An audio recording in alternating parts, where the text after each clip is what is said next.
Hello, ladies. Welcome back. Thank you for being here. If you're new, welcome. If you've been here for a bit, thank you so much for your support.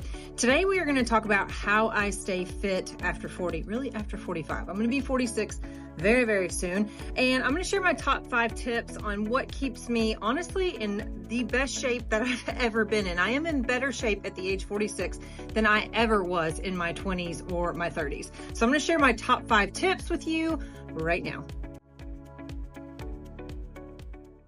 Tip number 1 is sleep. I cannot stress enough how important getting 7 to 9 hours of quality sleep a night is to maintaining your health, maintaining your body weight, maintaining your mood, right? Over the age of 40, do you not find yourself like little short fuses on things that 10 years ago would not have made you fire off that way? So sleep is a big part of it. On top of sleep, really manages and regulates a lot of our hormones. And we already have a lot of hormonal fluctuations and imbalances going on because of our age, and we are entering this midlife perimenopause stage. So we have enough just naturally as a woman working against us, and then to compound that with a poor night's sleep just makes life hell. So I cannot stress enough the importance of getting a really good night of sleep, and what I've seen when I've really focused on my sleep hygiene and my sleep quality, the changes in my composition that came because of that. Number 2 is my protein intake. When I really started focusing on protein and making sure that that was what I prioritized at every single meal and every single snack, my composition changed. It changed greatly. And what really pushed that for me was at the age of 41, I did my very first bodybuilding show. And I ate more protein than I have ever eaten in my life at that point.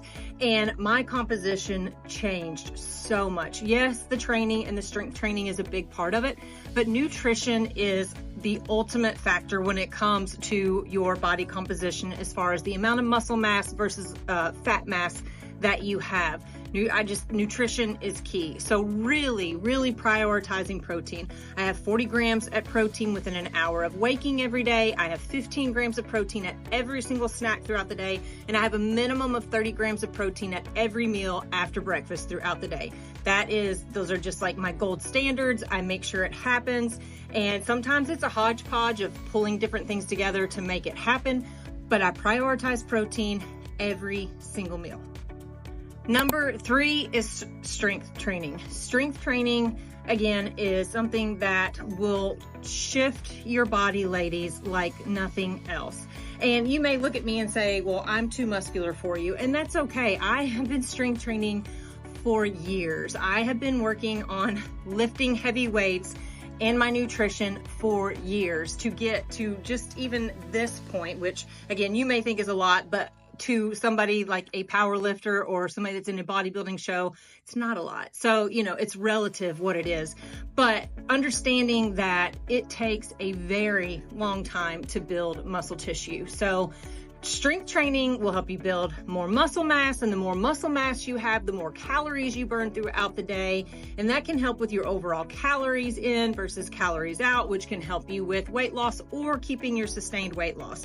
So the combination of really focusing on my diet, a high protein diet and a high fiber diet, but speaking specific to today, a high protein diet and my strength training, I do no less than 3 strength training sessions a week, 1 upper, 1 lower, 1 full body. If I can get more than that in, I definitely get more than that in, but I prioritize strength training over any other form of exercise, and it has changed my body unlike anything else that I've ever done. And I was a spin instructor for years, and I never looked this good, had this much muscle tissue, was this lean and this low in body fat teaching spin for years. It all came when I shifted and prioritized strength training. Number 4, and this is something that I have really prioritized since turning 40. When I was in my 20s and 30s, I didn't care as much, but since turning 40, things change, we change, and it's my overall activity throughout the day, how many steps I'm getting throughout the day. Yes, getting a walk is great, but sometimes getting a walk in, especially if you had, if you did a workout that day and then trying to fit a walk in the day, it just doesn't happen. There may not be time. So it's finding ways to be active throughout the day is what I really focus on. For me, it may be cleaning a certain area of the house, doing a to-do list item, walking. I park always the farthest spot in a parking lot at any store that I go to. I always self-check out myself if that is an opportunity versus having a cashier check me out. Just organizing things around the house, just anything that I can do to find activity or increase activity throughout the day.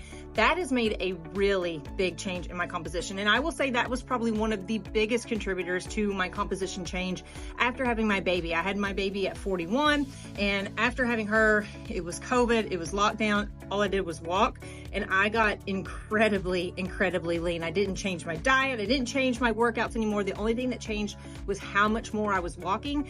And oh my gosh, that really shifted my shape and dropped that baby weight right off of me. So improving your steps throughout the day, ideally hitting that 10,000 step mark a day, shooting for maybe 12 to 14 if you're already at 10, can be very beneficial to shifting your shape.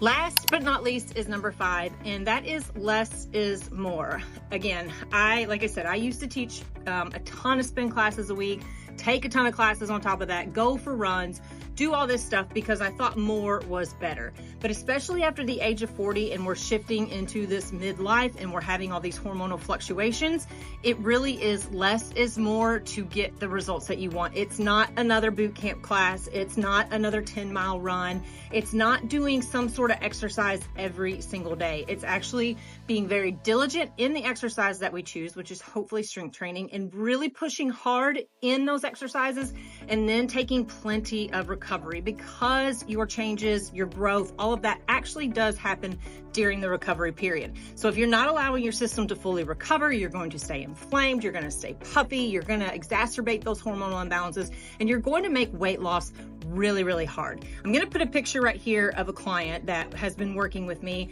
She has not lost any weight, but she has lost inches off her waist. And what I did was change. She was doing 4 to 5 boot camp classes a week. I changed her to 3 strength training classes, 1 sprint workout, and then 1 of her classes that she enjoyed, because she does enjoy the group aspect. Look at the shape shift on here.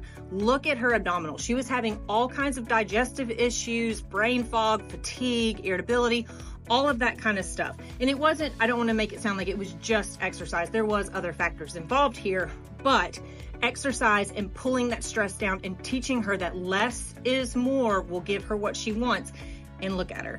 So those are my 5 tips for helping you get your sleep, strength training, prioritizing protein, getting the activity or the steps in throughout the day, and less is more. So hopefully this was helpful for you. Hopefully you enjoyed it. Make sure that you subscribe, hit that bell so that you get notified when I release new videos. I try to release 2 a week regarding women's wellness, and I'll see you in the next one.